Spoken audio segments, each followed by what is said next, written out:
পার্শ্ববর্তী দেশ ভারতের রাজনৈতিক মহলে অস্থিরতার গুঞ্জন বেশ আগেই শোনা গিয়েছিল। এবার দেশটির অন্যতম ব্যস্ত শহর মুম্বাইয়ে অস্থিতিশীল পরিস্থিতি দেখা দিয়েছে।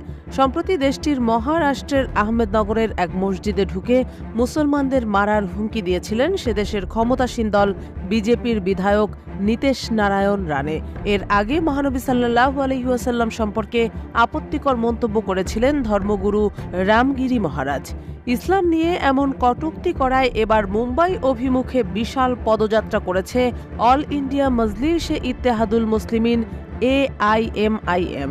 র্যালিতে অংশগ্রহণ করা ভারতের মুসলিম সম্প্রদায়ের হাজার হাজার মানুষের কণ্ঠে শোনা গেছে ক্ষমতাসীন বিজেপির ওই MLA এবং উক্ত ধর্মীয় গুরুর বিচারের দাবিতে কঠোর স্লোগান। এতে নেতৃত্ব দিয়েছেন সাবেক MP ইমতিয়াজ জলিল এবং বিভিন্ন সামাজিক রাজনৈতিক দল।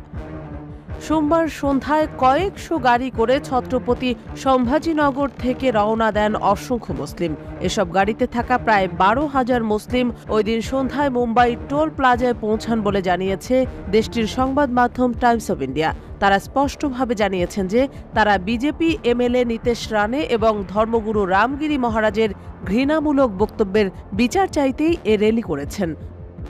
তবে জানা গেছে মুম্বাইয়ের মুলুন্দ টোল প্লাজায় মুসলিমদের র্যালিটিকে আটকে দেওয়া হয়। ওই সময় বিভাগীয় কালেক্টর এবং অন্যান্য প্রতিনিধিদের কাছে নিজেদের দাবি দাওয়া তুলে ধরেন তারা।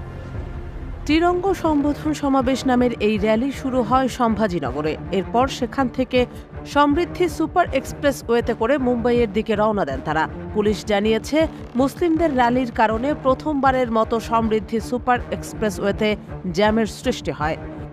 সাবেক MP ইমতিয়াজ জলিল জানিয়েছেন MLA নীতেশ রানে এবং রামগিরি মহারাজের বিরুদ্ধে ঘৃণা ও বিদ্বেষ ছড়ানোর অভিযোগে একাধিক FIR দায়ের হলেও তাদের বিরুদ্ধে ব্যবস্থা নেওয়া হচ্ছে না। এ কারণে তারা এই র্যালি করতে বাধ্য হয়েছেন। তিনি এই দুজনকে গ্রেপ্তারের জোর দাবি জানিয়েছেন। মুসলিমদের সঙ্গে বিশাল এই সমাবেশে ছিলেন দলিত ও মারাঠা জনগোষ্ঠীর মানুষও। তবে সমাবেশ মুম্বাইয়ের মূল শহরে ঢুকে পড়লে বিপদ হতে পারে এই আশঙ্কায় প্রবেশ মুখে ব্যারিকেড দেয় পুলিশ। এছাড়া সব ধরনের গাড়ি চলাচল বন্ধ করে দেয় আইনশৃঙ্খলা বাহিনী। এরপর র্যালির নেতৃত্বে থাকা ব্যক্তিরা সরকারি কর্মকর্তাদের তাদের দাবি দাওয়া প্রদান করেন।